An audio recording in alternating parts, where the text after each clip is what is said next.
संभल में हुई हिंसा की आड़ में खासकर सपा व कांग्रेस पार्टी यहाँ मुस्लिम वोट को रिझाने में लगी है।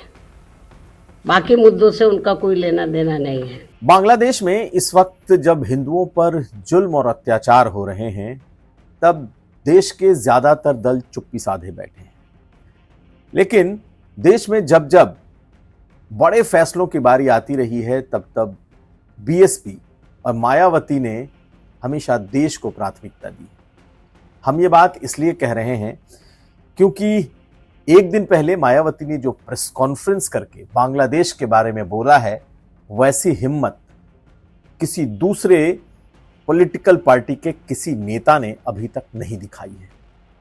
और ये अपने आप में एक आश्चर्यजनक बात यह है कि मायावती ने जिस तरीके से और जिस अग्रेसिव तरीके से बांग्लादेश में हिंदुओं और उसमें भी खासकर दलितों और जो कमजोर और शोषित लोग हैं उन पर जिस तरीके से अत्याचार हुए हैं, मंदिरों पर जिस तरीके से हमले हुए हैं, महिलाओं की को जिस तरीके से जिनकी इज्जत और आबरू लूटी गई है, जिस तरीके से हिंदुओं को चुन चुन कर मारा गया है, उसके बाद से मायावती भी हमलावर है।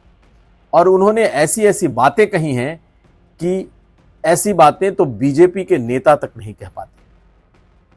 आपने शायद ही इस तरीके का कोई बयान बीजेपी के नेताओं के मुख से सुना हो जिस तरीके की बात मायावती ने की है। मायावती फायर है और उसकी वजह भी बड़ी साफ है।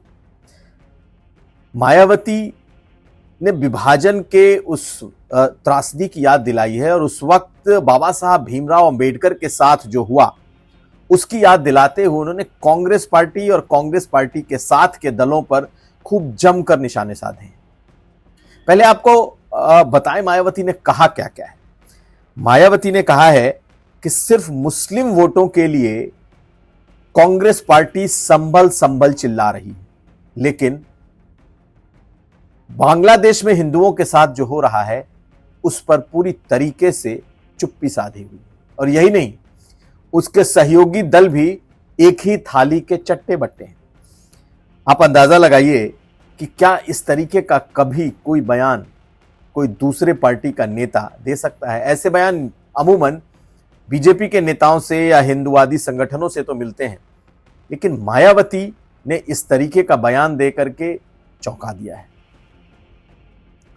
दरअसल मायावती ने कांग्रेस पर इसी बहाने हमला किया है और उन्होंने याद दिलाया है कैसे 1945-46 में जब बाबा साहब भीमराव अंबेडकर जीते थे संविधान सभा के लिए, तो बांग्लादेश की ही एक सीट से वो जीत करके आए थे।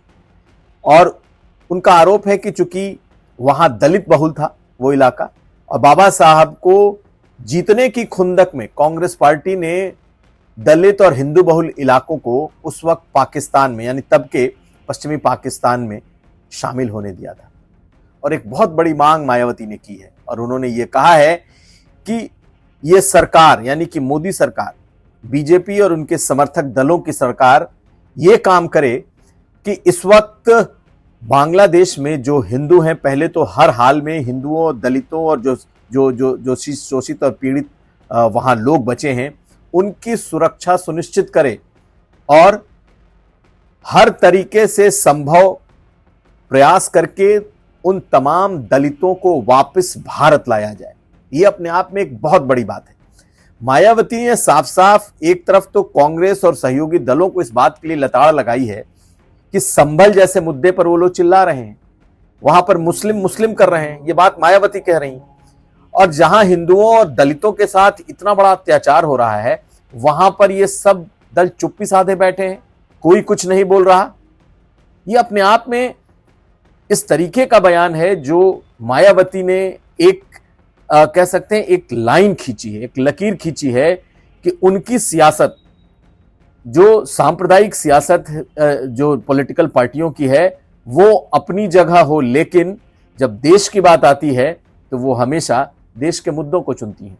और ये कोई पहला वाकया नहीं है, पहला मामला नहीं है।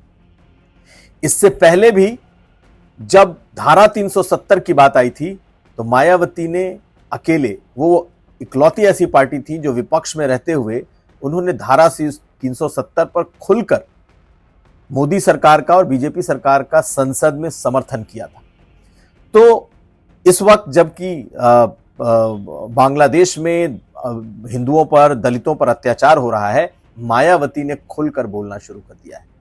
पहले आप मायावती को सुनिए कि मायावती ने कहा क्या है। आपको अंदाजा लगेगा कि वो किस तरीके से वहां हो रहे दलितों पर अत्याचार को लेकर के दुखी हैं और वो क्यों कांग्रेस पार्टी को इसके लिए जिम्मेदार मानती हैं। पहले मायावती को सुनिए, इसके बाद हम थोड़ा इसके राजनीतिक जो पहलू है उसे भी समझने की कोशिश करेंगे। संसद में विपक्ष देश व यहाँ के जनहित के मुद्दे न उठाकर अपने राजनीतिक स्वार्थ में संभल में हुई हिंसा की आड़ में खासकर सपा व कांग्रेस पार्टी यहाँ मुस्लिम वोट को रिझाने में लगी है। बाकी मुद्दों से उनका कोई लेना देना नहीं है। इतना ही नहीं बल्कि ये पार्टियां मुस्लिम समाज को भी अर्थात तुर्क व नॉन तुर्क को भी वहाँ आपस में लड़ा रही हैं संभल में, जिससे मुस्लिम समाज को भी सतर्क रहना है। इससे भी ज़्यादा दुख की बात यह है कि जिनकी बदौलत से संसद में दलित वर्ग के सांसद पहुँचे हैं, मेंबर पार्लियामेंट पहुँचे हैं, वो भी अपनी अपनी पार्टियों के आकाओं को खुश करने के लिए दलित उत्पीड़न के मुद्दों पर अधिकांश चुप ही बैठे हैं। तो आपने मायावती को सुन लिया।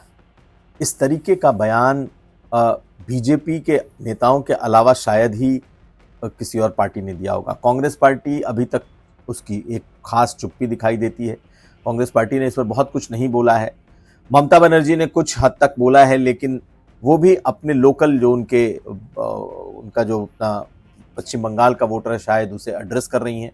बाकी दूसरे दलों ने तो एक तरीके से बांग्लादेश में जो ये घटनाएं घट रही हैं उस पर बोलने से पूरी तरीके से परहेज किया है। लेकिन मायावती ने जिस तरीके से बोला है इसके कई मायने निकाले जा रहे हैं।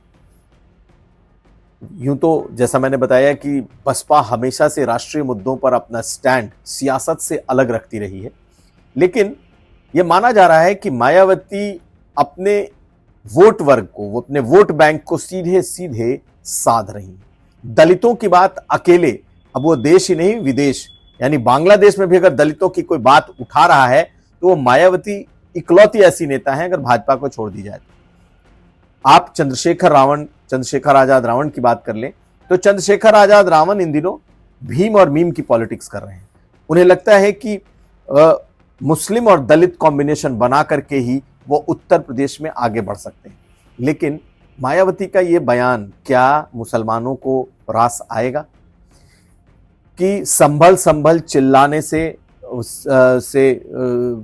संभल संभल चिल्लाकर सिर्फ मुसलमानों की बात की जा रही है? इसके पीछे की सियासत जो हो, लेकिन मायावती ने साफ कर दिया है कि उनके लिए जो दलित उनका अपना कोर वोट बैंक है वो सबसे अहम है। बेशक इसका सियासी नुकसान, सियासी खामियाजा ही उन्हें क्यों ना उठाना पड़े।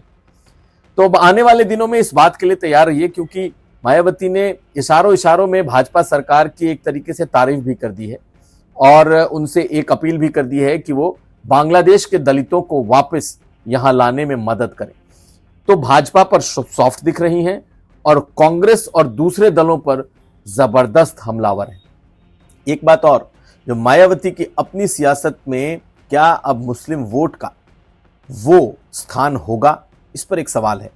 अब उत्तर प्रदेश की जो दलित पॉलिटिक्स है, चंद्रशेखर पश्चिमी उत्तर प्रदेश की दलित पॉलिटिक्स में दलित और मुसलमानों को जोड़ रहे हैं, तो मायावती ने एक तरीके से संभल की बात को छेड़कर ये जता दिया है कि मुस्लिम वोट शायद उनके लिए उतना अहम नहीं है जितना अपने दलित वोट बैंक को पुख्ता करने की बात है, क्योंकि वो संभल संभल चिल्लाने जैसे शब्दों से बच सकती थी। खैर, ये एक नजरिया है। अब देखना यह है कि क्या मायावती की राह यहां से कुछ अलग होगी, क्या वो एक अलग राह पकड़ेंगी, क्योंकि उनके इस बयान में बीजेपी के लिए तो इशारों में तारीफ ही दिखाई देती। यूपी तक के लिए कुमार अभिषेक।